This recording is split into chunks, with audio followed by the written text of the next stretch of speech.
Hello everyone, this is Nidhi and welcome back to my channel all about law. Our today's topic of discussion will be intellectual property rights. Now as the name itself suggests, intellectual. Intellectual means pertaining to intellect. Pertaining to intellect मतलब pertaining to human mind. अब जब अपन human mind की बात करते हैं तो human mind is all about thinking process, right? Human mind में continuously thought process चलती रहती है और इस थॉट प्रोसेस से new ideas, new processes, new thoughts, innovations continuously pop up करते रहते हैं।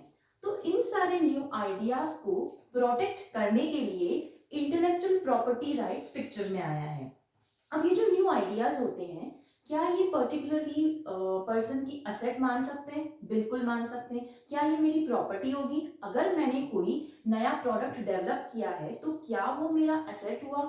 यस, असेट हुआ। क्या वो मेरी प्रॉपर्टी हुई? ऑब्वियसली मेरी प्रॉपर्टी हुई। क्या मुझे उसके ऊपर एक्सक्लूसिव राइट मिलना चाहिए? डेफिनेटली मिलना चाहिए। तो इन सारे क्वेश्चंस को आंसर करने के लिए इंटेलेक्चुअल प्रॉपर्टी राइट्स पिक्चर में आया है। Now, before IPR came into existence, before the regulations related to IPR came into existence, होता क्या था कि कोई भी न्यू आइडिया या न्यू डिजाइन अगर कोई डेवलप करता था तो उसके लिए उसे कोई पर्टिकुलरली राइट ऑफर नहीं किया जाता था, ठीक है? उस राइट को कोई भी कॉपी करके अपने नाम पे इशू कर पाता था। तो इस इन्फ्रिंजमेंट से बचने के लिए IPR came into existence. So basically there are three types of IPRs. Intellectual property rights जो है वो तीन कैटेगरी में bifurcated हैं: copyright, patent and trademark. All these three IPRs provide exclusive right and protection to the creator of new idea, new thought, new product, new process and so on.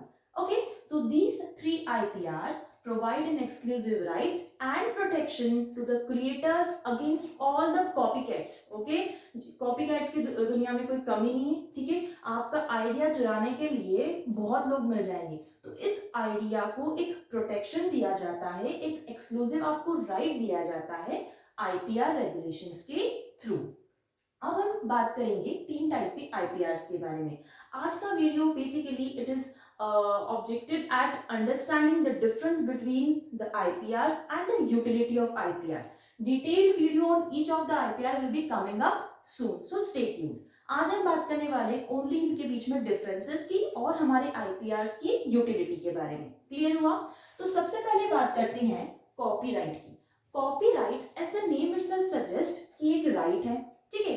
Now copyright is a exclusive right which is given to the creators of any drama, any literary work, artist, any developer, any software developers, all such categories के लिए copyright grant किया जाता है, ठीक है? तो copyright किसे मिलेगा? किसे मिलेगा ये exclusive right? Creators of drama, artistic work, literary work, poetry, sound production, software developers, और सच कैटेगरीज में सिनेमेटोग्राफी, इन सभी कैटेगरीज के लिए कॉपीराइट ऑफर किया जाता है। तो मान लीजिए कि अगर आप बुक लिख रहे हैं, ठीक है? आप you are very good at writing and so you have published a book. अब उस बुक पे आपने कॉपीराइट नहीं लिया है, ठीक है? आपने अपने नाम पे कॉपीराइट नहीं लिया उस बुक के अगेंस्ट, तो क्या ऐसा हो सकता है कि कोई और आपकी बुक का कंटेंट कॉपी करके अपने नाम पर बुक पब्लिश कर दे? डेफिनेटली हो सकता है, क्योंकि आपके पास कोई राइट ही नहीं है कि वो आपने लिखी है। जब आप कॉपीराइट ले लेंगे तो it will be an exclusive right, it will be basically a license issued by the issuing authority to the creator of that book, to the publisher of that book, that this particularly content is original and it is written by whatsoever is the name. Clear हुआ? केवल और केवल जो music productions होते हैं उनके लिए ये लोगो यूज होता है, ठीक है? जब आप कॉपीराइट लेते हैं तो ये C encircled C is the logo of basically copyright. You must have seen in your books. बहुत बेस्ट एग्जांपल है कि बुक्स में आप जब भी ओपन करते हैं तो फर्स्ट या सेकंड पेज पे ही आपको ये सिंबल मिलेगा। तो इसका मतलब ये होता है कि जो बुक का ऑथर है उसे कॉपीराइट ग्रांट किया हुआ है। जो म्यूजिक प्रोडक्शंस होते हैं उनके अगेंस्ट ये पी एनसर्कल्ड पी लोगो रहता है। तो कॉपीराइट बेसिकली आर्ट फॉर्म के लिए ग्रांट किया जाता है। अब स्विच करते हैं हमारे सेकंड आईपीआर के ऊपर, जो कि है पेटेंट। अब अगर कोई न्यू प्रोडक्ट आप डेवलप कर रहे हैं कोई न्यू प्रोसेस आप डेवलप कर रहे हैं, कोई इनोवेटिव मशीन आपने डेवलप करी है, तो क्या उसके अगेंस्ट भी मुझे एक्सक्लूसिव राइट मिलना चाहिए? डेफिनेटली मिलना चाहिए। तो उस केस में क्या ऑफर किया जाएगा? पेटेंट। ठीक है, यहाँ पर तो सारा लिटरेरी, आर्टिस्टिक और ड्रामेटिक, सिनेमेटोग्राफी, ये सारा इधर आ गया कॉपीराइट में। लेकिन जब हम पेटेंट की बात करते हैं तो कोई नया प्रोडक्ट अगर बनाया, अब एडिसन ने जब लाइट बल्ब इन्वेंट किया तो क्या उसे पेटेंट मिला होगा? डेफिनेटली मिला होगा। टेलीफोन इन्वेंट हुआ तो ग्राहम बेल को क्या पेटेंट मिला होगा? हाँ, पेटेंट मिला होगा। अगर आप फार्मास्यूटिकल इंडस्ट्री की बात करें तो कोई न्यू मेडिसिन आपने इन्वेंट करी है तो क्या उस मेडिसिन की फॉर्मूला के ऊपर आपको पेटेंट मिलेगा? हाँ, उसके ऊपर पेटेंट मिलेगा। कोई डिजाइन है, फॉर एग्जांपल अगर मैं बात करूं कोक की, तो कोक की जो बॉटल है उसका जो कर्वी शेप है, क्या उसके ऊपर भी पेटेंट मिलता है? हाँ, उसके ऊपर, डिजाइन के ऊपर पेटेंट मिल सकता है। तो पेटेंट किसी भी न्यू और इम्प्रूव्ड प्रोडक्ट, प्रोसेस और एनी मशीन, इसके ऊपर मिलेगा। इतना क्लियर हुआ? तो पेटेंटी को, जो भी पेटेंटी है उसे अगर उसने कोई नया फॉर्मूला इन्वेंट किया है, कोई नया प्रोडक्ट किया है which is of strategic importance, which is of industrial importance, तो कोई अगर फॉर्मूला है, कोई प्रोसेस है, कोई प्रोडक्ट है, तो उसके ऊपर आपको क्या मिलेगा? पेटेंट मिलेगा। ठीक है, क्लियर हुआ?